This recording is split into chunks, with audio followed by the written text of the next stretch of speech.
Hello friends, आज मैं CTET के इम्पॉर्टेंट क्वेश्चंस लेके आई हूँ। पहला क्वेश्चन है, the word socialisation means following social norms, relentlessly,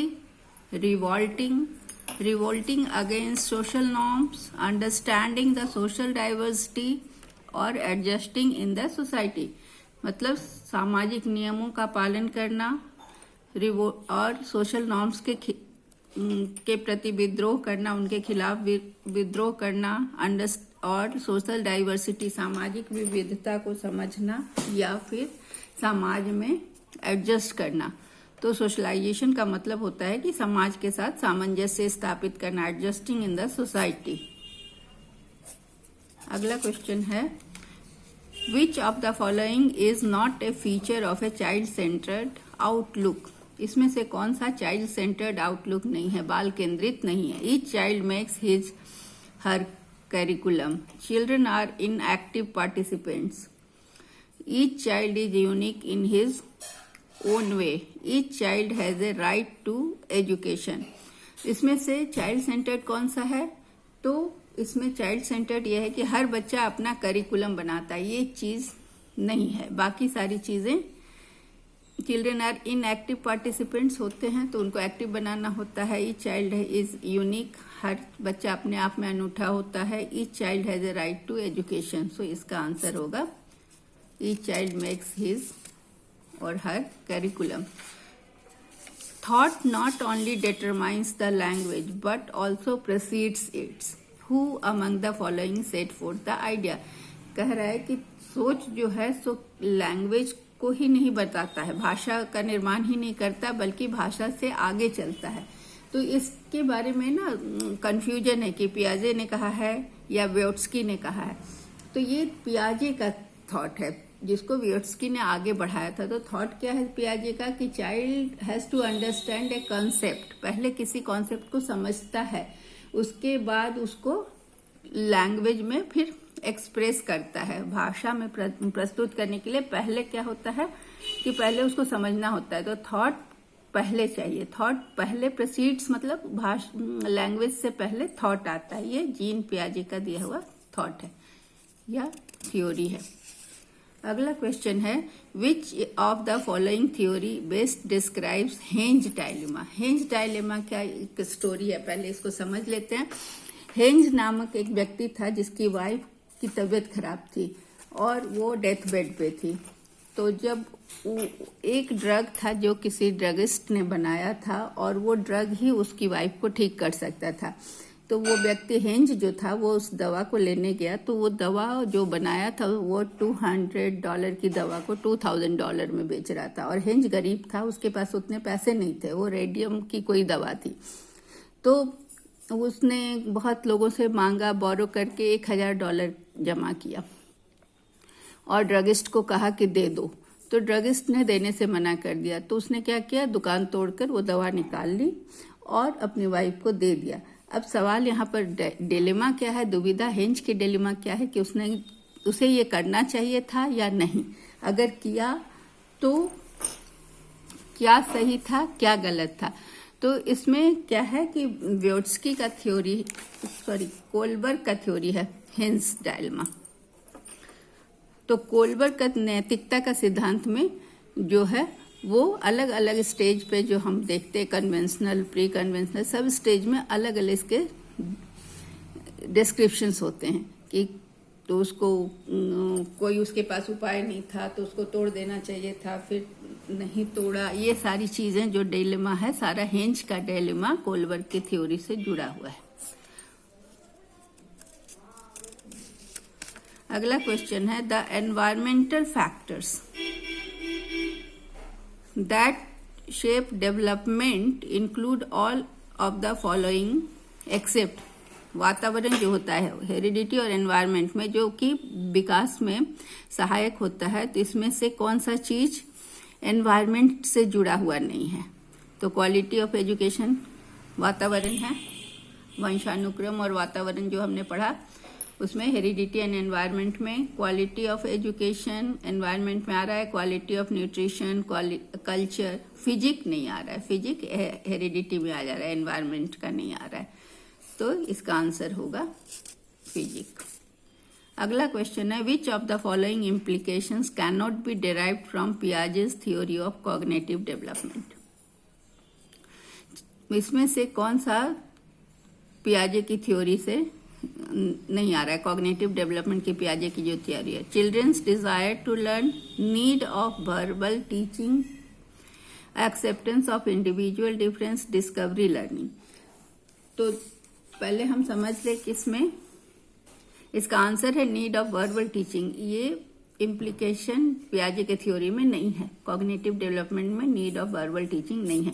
लेकिन यहाँ एक नया टर्म आया डिस्कवरी लर्निंग। ये क्या है, ये ब्रूनर की थ्योरी है। ब्रूनर की थ्योरी है, ये बोलता है, इसमें ब्रूनर का कहना है कि डिस्कवर करके सीखना चाहिए रादर देन टीचर के सिखाने से। उनका ब्रूनर का मानना है कि इंक्वायरी बेस्ड इंस्ट्रक्शन होना चाहिए। लर्नर को अपना past experience, knowledge, intuition, creativity, imagination, ये सारा चीज का प्रयोग करके कुछ नया कुछ खोजना चाहिए और नई चीज सीखनी चाहिए। इसको हम डिस्कवरी लर्निंग कहते हैं।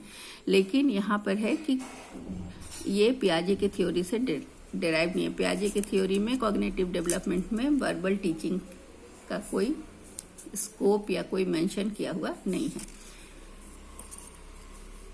Question number 7, dash can be best used in teaching to encourage democratic living among students.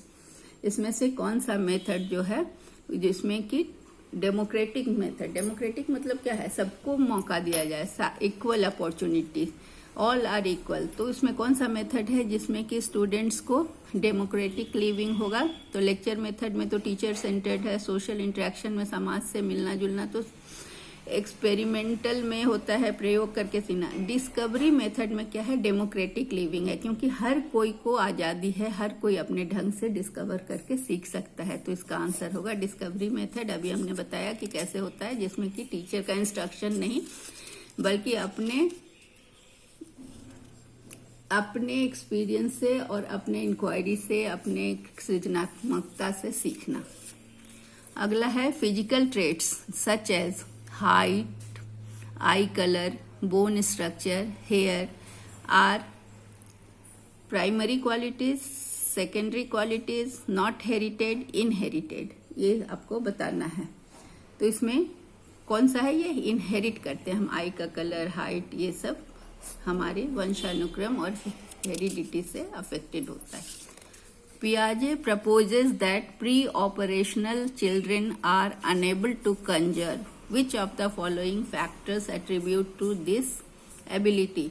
मतलब है कि प्री ऑपरेशनल स्टेज जो होता है वो पियाजे के डेवलपमेंट में क्या होता है, सेकेंड स्टेज होता है, जो कि 2 से 7 साल के बीच का उम्र का स्टेज होता है कॉग्निटिव डेवलपमेंट का। उसमें क्या होता है कि वो बच्चे इसमें लॉजिक नहीं यूज कर सकते हैं किसी चीज को ट्रांसफॉर्म करने में, कि वो क्यों हुआ, कैसे हुआ, इसको आइडिया नहीं दे सकते हैं। इसमें क्या होता है, तो इसका आंसर होगा इरिवर्सिबिलिटी ऑफ थॉट। हमने पहले भी पढ़ा कि जैसे कोई बॉल है, उसको फ्लैटन कर दिया गया, उसका हवा निकाल के वो एयर उससे निकाल लिया गया तो फ्लैटन हो गया। तो बच्चे ये नहीं सोच पाते हैं कि ये फिर फ्लैटन जो बॉल हो गया वो वापस बॉल बन सकता है। तो इसको कहते हैं इरिवर्सिबिलिटी ऑफ थॉट। तो बच्चे ये नहीं कर सकते। तो lack of high level abstract reasoning, ये और inability to hypothetic deductive reasoning, none of the above. तो इसमें सबसे क्या है कि प्री ऑपरेशनल स्टेज में ये बच्चे सब इरिवर्सिबिलिटी ऑफ थॉट को नहीं कंजर्व कर सकते, समझ नहीं पाते हैं कि ये वापस कैसे आएगा। और एब्स्ट्रैक्ट रीजनिंग तो हाई लेवल पे भी थोड़ा होता है साथ से। और inability to hypothetic deductive reasoning क्या होता है, पहले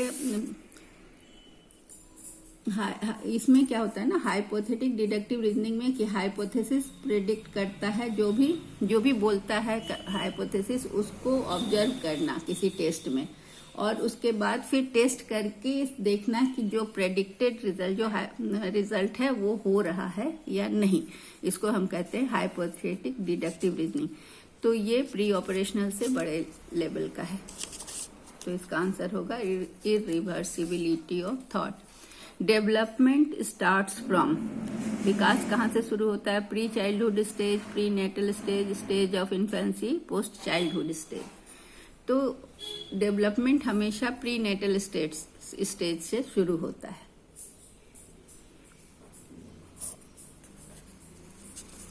ठीक है, जन्म लेने के बाद से जन्म लेने के पहले से ही विकास शुरू होता है। Individual learns from his own mistakes, this statement is based on which learning? इसमें इंस्ट्रूमेंटल कंडीशनिंग क्या होता है? इंस्ट्रूमेंटल कंडीशनिंग को हम ऑपरेंट कंडीशनिंग भी कहते हैं।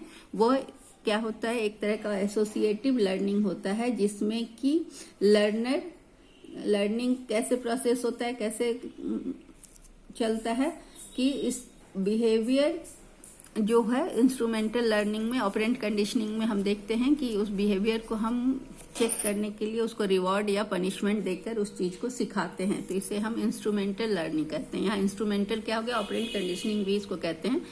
इसमें रिवॉर्ड या पनिशमेंट हो गया जो इंस्ट्रूमेंटल होता है किसी भी बिहेवियर को सिखाने के लिए। इनसाइट क्या है? इनसाइट में अचानक से हमें आइडिया आ जाता है, तो उसे हम इनसाइट लर्निंग कहते हैं। इनसाइट जब होता है कि कोई सॉल्यूशन जो किसी प्रॉब्लम का है वो अचानक आ जाता है, quickly, sudden discovery of correct solution जिसको हम कहते हैं, उसे इनसाइट, सूझ, अचानक से आइडिया आना।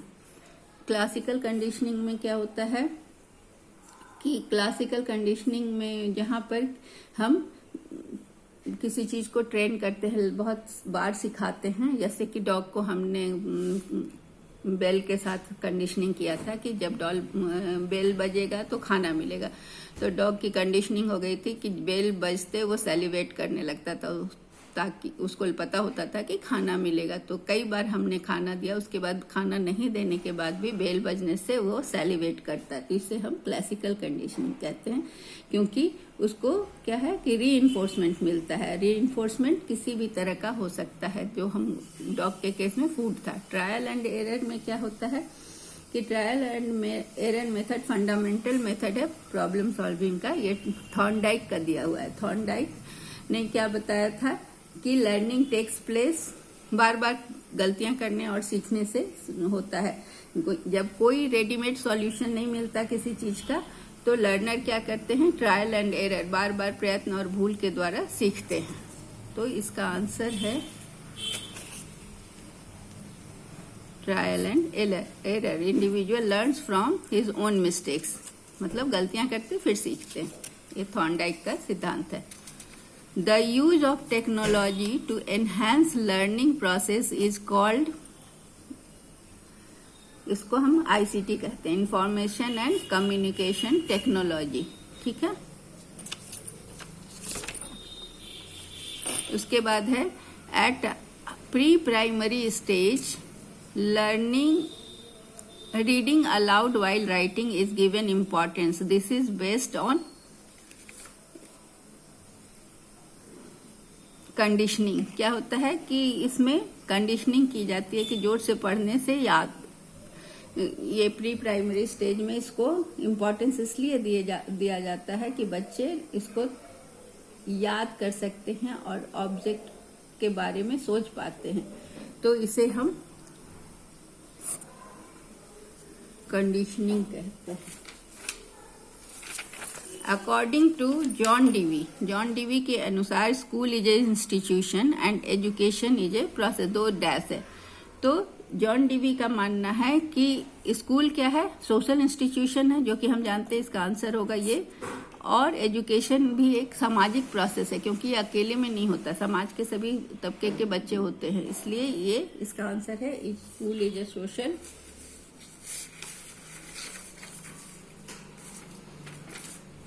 institution and education is a social process. Question number 15. According to Jean Piaget, children develop abstract logic and reasoning skill during, किस समय वो सीखते हैं?